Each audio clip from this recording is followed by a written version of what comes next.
Hello, amazing podcast listeners. If you have been wondering where I've been the past month, I have an explanation for you.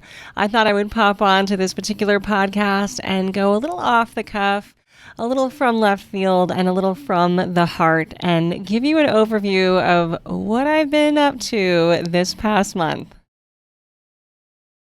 Welcome to the Satisfied Woman podcast. I'm your host, Alanna Kaivalya. This podcast is dedicated to helping women lean into their femininity, rediscover the power of their feminine gifts, and we take a look at what it means to be a modern woman, how we can live a satisfied life on our own terms. Visit the hub at thesatisfiedwoman.com and make sure you head over to thesatisfiedwoman.com this month because I am offering you a free month inside my Rooted membership. Because this month, probably more than any other, I recognize how much women need this. We need the community, we need the camaraderie, we need the daily flow and rhythm, and the permission to stop overgiving and truly step into our feminine power. It is an incredible community. Come join us. You've got nothing to lose. Head over to thesatisfiedwoman.com to join Rooted this month for free now. All right, guys, I didn't plan this podcast. I quite literally woke up this morning and thought to myself, you know what? I just need to talk to them. Because as the satisfied woman who literally wrote the book, I have to call myself out and let you know that this last month was a month of deep dissatisfaction. I am not perfect. I don't have it all together. I have never claimed to. But I thought it would be an opportunity for me to just get super real and authentic and raw with you in this limbo kind of liminal podcast here and just share with you some personal things about what's going on with me because I want to let you into my world. I can't do this work if I don't rise to a level of authenticity. And so what happened this last month was I moved. I moved about 4 states over. And for any of you that have done a cross-country move, you know that it is not for the faint of heart. I decided it was time to leave Los Angeles and go back to my roots in Texas. That's where I'm originally from. So I've landed in Texas. It was a decision that it had a slow burn to it. There was a lot about life in Los Angeles that I did really love, but there was something that was calling to me back in Texas. It was time to make a shift, and let's just say that events and life circumstances conspired to make this a reality. And one thing that has always been true about me is when I make a decision, boy, do I make it. I don't waste any time. I don't let grass grow under my feet. I am, 9 miles down the road with my friend's head spinning, going, wait a minute, I didn't even realize she was going to do this thing. That's pretty much how it happened. I made the decision, I believe on August 8th was the day I was like, all right, I'm doing this. And the moving trucks pulled up on August 25th. Now, if you know me at all, you may know that I am a fairly meticulous planner. I have a high cognitive need for organization and closure and things to be sealed up with a bow. And I love that about life when I can make it happen. And for those of you that have that too, you'll know that it definitely spins you into an element of chaos and anxiety when those things don't happen. And life is unpredictable. We do have to roll with the punches. So, I understand that is a possibility, but I have a deep level of discomfort when it doesn't pan out that way. And for those of you that can have sympathy to that, I thank you. So I knew this move was going to happen, and I'm also very much in the throes of building and developing this community, the Satisfied Woman. And you've heard me speak on the podcast before about how seriously I take this work, how I feel a sense of urgency around this work that I'm doing. My work with women, it is so powerful and catalyzes so much incredible transformation. It's my privilege to do it. So I didn't want to just drop out for who knows how long with this move. And I think a part of me still really is indoctrinated into that sense of perfectionism, overgiving, overdoing it. So I didn't announce it. I didn't tell anybody. I didn't mention it. And so I was hoping that for my people on the outside, you, my dear podcast listeners and watchers, that you wouldn't notice. Maybe my background changed a little bit. You'll notice my walls are no longer dark gray, but light gray. But other than that, I was hoping that this move would really go without a hitch. So I pre-planned a lot of things. I did a lot of things in advance. And the moving trucks were set to arrive on August 25th. And they were set to land in Texas on September 1st. And I was going to have myself all set and ready to go by September 4th. So I scheduled everything out until then. Well, this is one of those occasions where things did not go as planned. And I also fell prey to a very common attitude that we have as women, that we can do it all and that we should do it all and that we don't need to ask for help and that we can do it alone. And the world often asks us to do things alone. And I did this move alone. I have to admit some resentment to the world at large for making me do this alone. This was a much bigger task than really could be done alone. And boy, I bumped right up against that. So it was a month of a lot of turmoil. The moving truck was late. I was in my home by myself with nothing around me, my little dog Roxy and my camping gear, which luckily I had loaded up into my Jeep, for 8 straight days. So I didn't feel grounded. I didn't feel at home. I didn't have the comfort of my things around me. I was in a new place. I didn't have the tools that I needed to carry forward with my business and I was just stuck. And it gave me some time to think and reflect on areas of my life where I'm still really doing some things that I counsel against. And I wanted to reassure you of a couple of things. That the life of the satisfied woman is not a goal. It's a journey. It's a moving target. None of us will ever probably get to 100%. I'll be lucky if we get to 95, 96%. Heck, I'd even settle for 75 to 80% most days. While I do know a lot about what it takes to make a life of a satisfied woman and the elements that it takes for sovereignty and safety and security, I also know that this life is big and complicated and in flux and not built for us. I ran into some classic misogyny with, unfortunately, the movers I was working with who ended up really taking advantage of the fact that I was a single woman moving. And that was unfortunate, and something that I just realized, look, our work is not yet done. We are still every day up against the things that make life hard for women. We are not in a place of complete equality yet, but we are getting there. And I am definitely even more energized to help all of us regain more of that ground and footing. The other thing I was struggling with is something that I am now calling feminine guilt.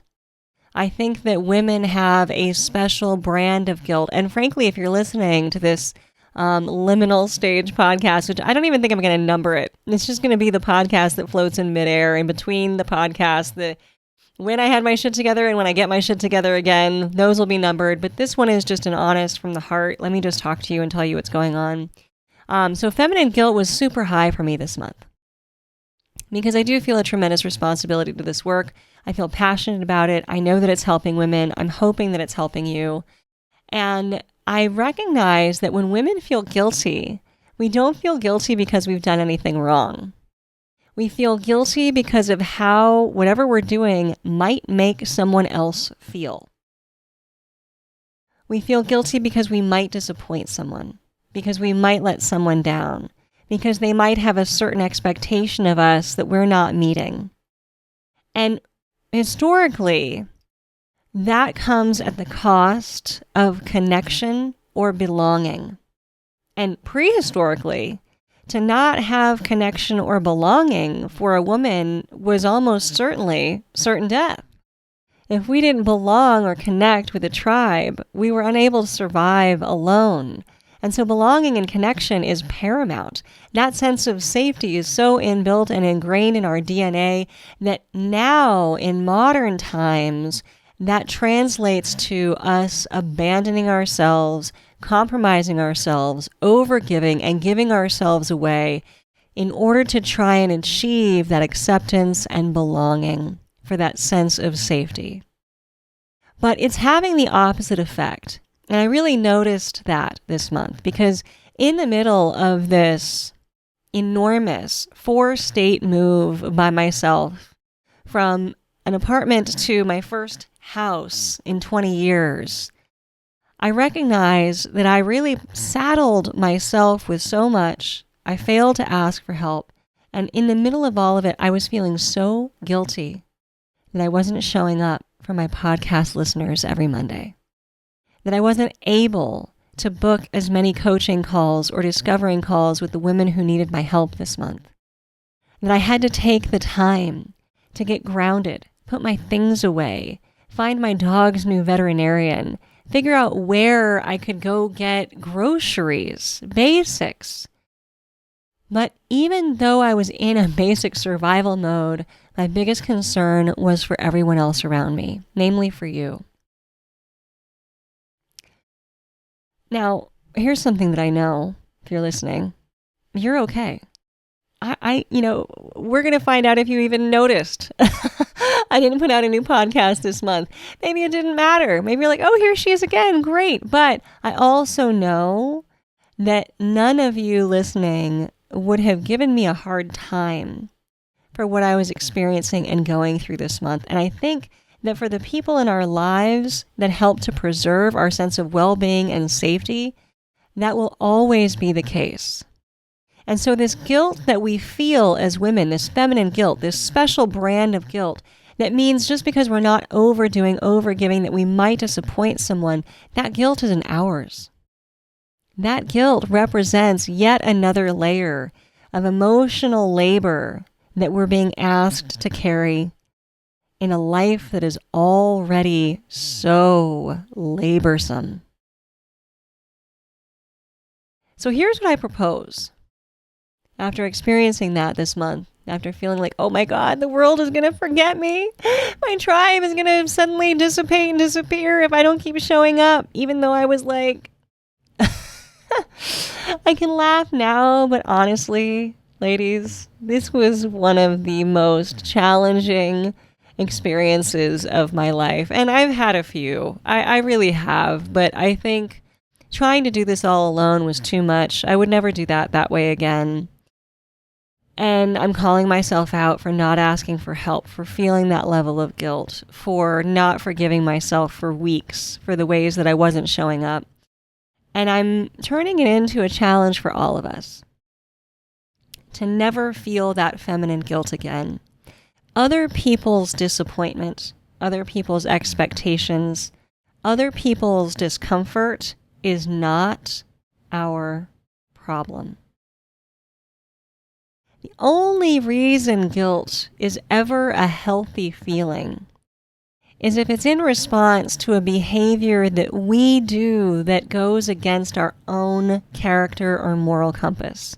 So if we actually fuck up and feel guilty about it, that guilt is designed to keep us in alignment with our morality and our desires for our own behavior. That's it. So if we actually do something wrong, okay, there's guilt that can be healthy. But if our guilt is because of someone else's feelings or expectations, that is one more way this culture keeps us small and compromised, burnt out, dysregulated, overgiving, and self-abandoning. And we don't need that anymore. We just don't.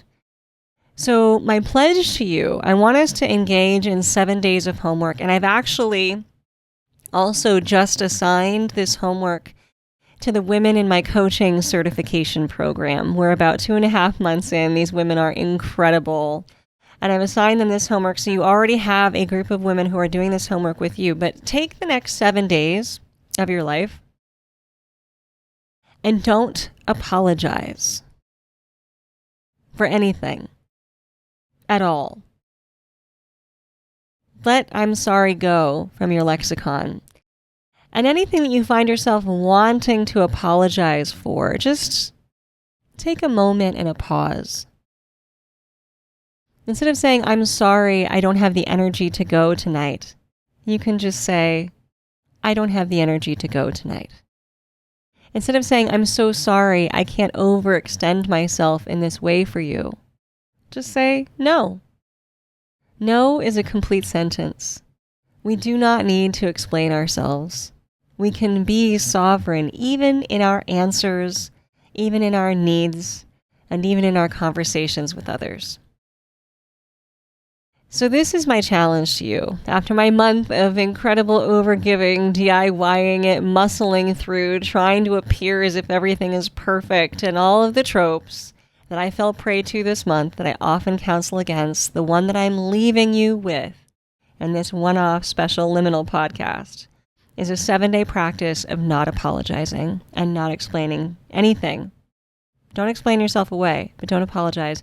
And what I would really sincerely love is to hear what effect that has on you, yes, but also on the way that you move in the world, the way that you take up space and own who you are, the way that you embody your femininity, and the way that you stop explaining yourself to the world. So I'd love, seriously, report back. I'm giving you homework, so I want to report. Go to my website, thesatisfiedwoman.com, and connect with me there. Grab that free month of the Rooted membership, and right inside there, I am listening and waiting for your answers, your responses, your insights, so that we can all figure out how to release ourselves of feminine guilt, own our power, and really embody the fullness of who we are as incredible, satisfied women. Thank you so much for allowing me this time on this podcast to just kind of go through life and release the last month. I am safe and sound now here in my new home, and I look forward to getting right back on the podcast wagon with y'all and bringing you as many insights as I can into living life as the satisfied woman. And until then, we are sorry for nothing, ladies. Don't apologize for yourself, and I'm glad to have you here. Take care.